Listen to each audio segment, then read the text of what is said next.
Anda masih di One on One pemirsa dan saya akan melanjutkan perbincangan dengan Mas Budiman Sujatmiko. Mas Budiman, kita tahu bahwa dari awal kampanye yang paling menuai sorotan dan dicanangkan oleh Pak Prabowo ini adalah makan bergizi gratis begitu ya. Nah, sebenarnya badan yang kemudian dipimpin oleh Mas Budiman ini terlibat tidak?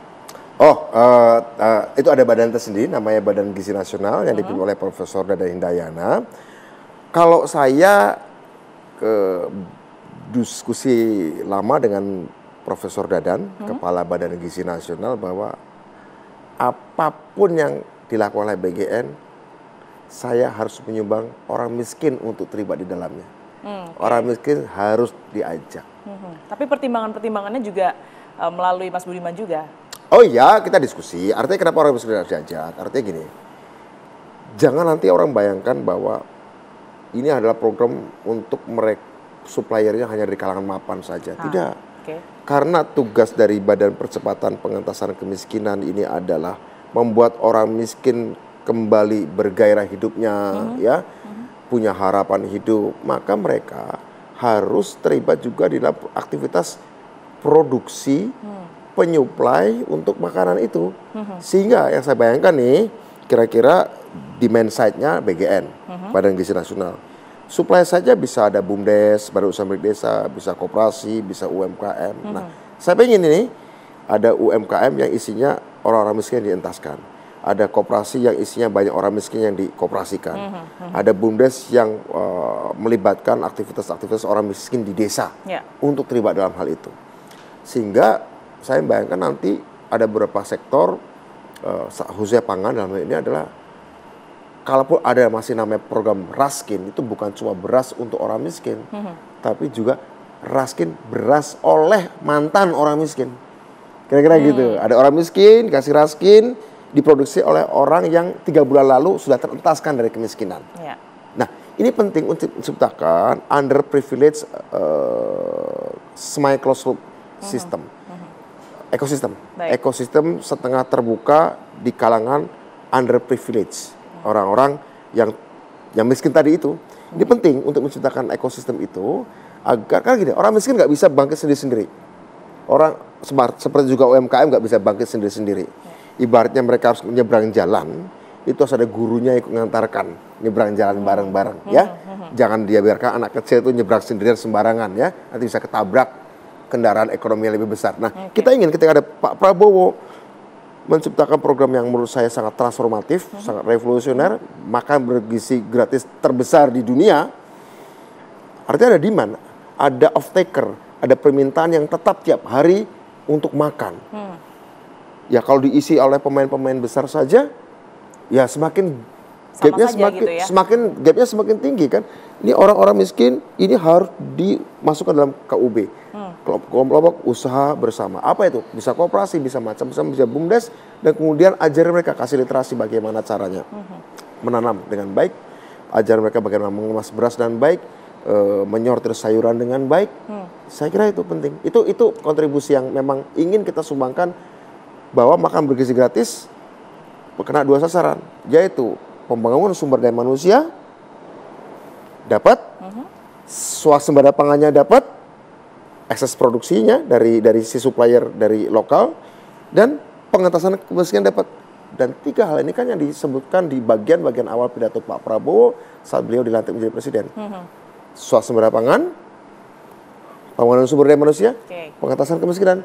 So, sekali lempar batu 3 burung kena, kira-kira gitu. Nah, karena juga dimintai pertimbangan, pasti juga pembicaraan itu masih terus berlangsung sampai saat ini. Masih, dan kita akan lanjutkan lagi. Nah, ini informasi yang mungkin diterima juga oleh Mas Budiman, ya. Perencanaan dan pemberlakuannya ini nanti akan kapan? Sudah keluarkah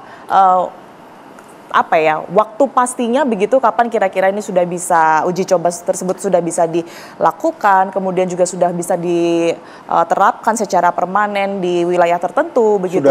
Sudah dilakukan, dan sekarang lagi dibangun dapur-dapur di berbagai daerah. Mulai tahun 2025 ini akan semakin skalanya semakin full. Untuk bulannya? Januari insya Allah akan dimulai lebih full, ya. Karena ada anggaran baru, tapi sudah dimulai uji cobanya di beberapa tempat begitu. tapi kalau teknis nanti tanya ke Pak Dadan ya. Oke.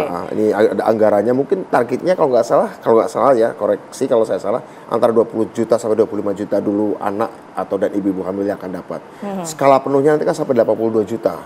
Itu di daerah mana, Mas? Saya lupa, mungkin salah satu di Sukabumi ya, salah satu di Sukabumi sudah dicoba. Tapi sudah mulai banyak dibangun kitchen ya, melibatkan BUMDes, melibatkan koperasi, melibatkan vendor-vendor lokal. Nah, saya ingin kelompok yang barusan dientaskan dari kemiskinan juga terlibat, dan itu harus dilatih. Itu sudah termasukkah dengan program susu gratis? Karena mungkin ini bagi beberapa masyarakat yang awam rancu begitu ya, Mas ya.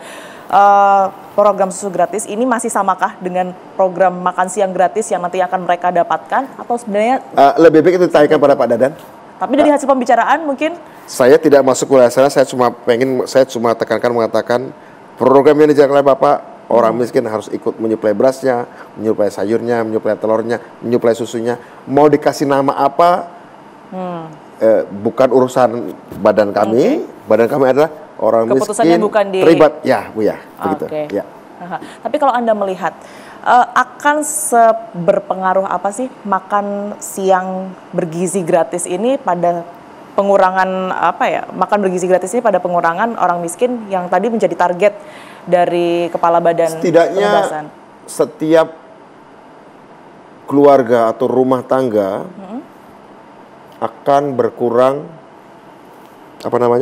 beban tanggungannya untuk ngasih makan anak-anaknya, setidaknya satu.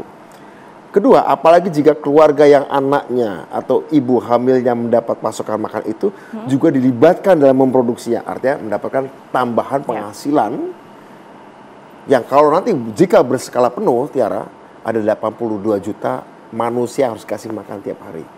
Di 2029 kira-kira sudah penuh. Per rumah tangga angkanya berapa itu, Mas?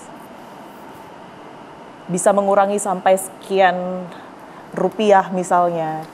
Kalau kita lihat ya, rata-rata tergantung antara makan di desa dan di kota, antara kota besar. Kalau di daerah-daerah perdesaan sih, ya rata-rata nasi sudah cukup kenyang, 7.000, 5.000 udah cukup ya. Apalagi untuk mulut-mulut kecil, bocah-bocah itu saya pikir rata-rata sudah cukup selama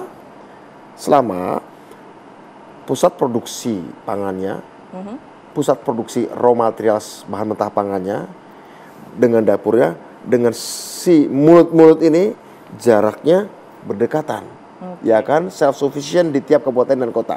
Oke? Saya sudah sempat hitung, jika 80% bahan mentah pangannya itu dipenuhi oleh provinsi masing-masing, 80% minimal, yang jelas bisa menghemat sampai separuh dari yang dicanangkan oleh pemerintah. Kan pemerintah 460 triliun ya, kita udah ngitung sebenarnya 180 triliun bisa tuh. Lebih dari separuhnya. Jika jarak antara supplier, produsen, sumber produksi pangannya dengan mulutnya nggak melampaui provinsinya, 80% dicukupi di situ, hampir separuhnya. Karena apa? Biaya logistik yang selama ini yang cukup banyak kan untuk itu. Kedua, dilihat dari green perspektif ekonomi hijau, green economy, jejak karbonnya berkurang. Karena semakin sedikit asap yang dikeluarkan, ya semakin pendek, semakin sedikit kilometer yang ditempuh perjalanan dari bahan mentah menjadi makanan yang siap makan. Jadi carbon footprint-nya juga bisa kita bisa kita kurangin, biaya logistiknya bisa kita kurangin, kemudian tentu saja cold storage-nya, gudang-gudangnya juga akan lebih fresh karena perjalanan tidak memakan waktu lama untuk menyimpannya, sehingga kemudian bisa langsung disirkulasikan menuju mulut anak-anak atau ibu-ibu hamil itu. Jadi saya kira selama tercipta ekosistem supply dan demand side yang setengah tertutup di dalam kabupaten itu atau di provinsi itu, maka kita bisa mengurangi biaya produksi dan bisa mengurangi jejak karbonnya. Baik, itu juga yang tentunya diharapkan oleh kita semua ya. Di awal tahun 2025 nanti akan kita lihat begitu ya. Semua kebaikan, banyak kebaikan, biasanya kebaikan-kebaikan itu kalau sendiri-sendiri malah saling cancelling out ya. Tapi kalau kebaikan itu kita buat ekosistemnya akan saling mendukung. Oke, gitu. Baik Mas Budiman, kita jeda terlebih dahulu ya. One akan kembali pemirsa, untuk Anda tetaplah bersama kami.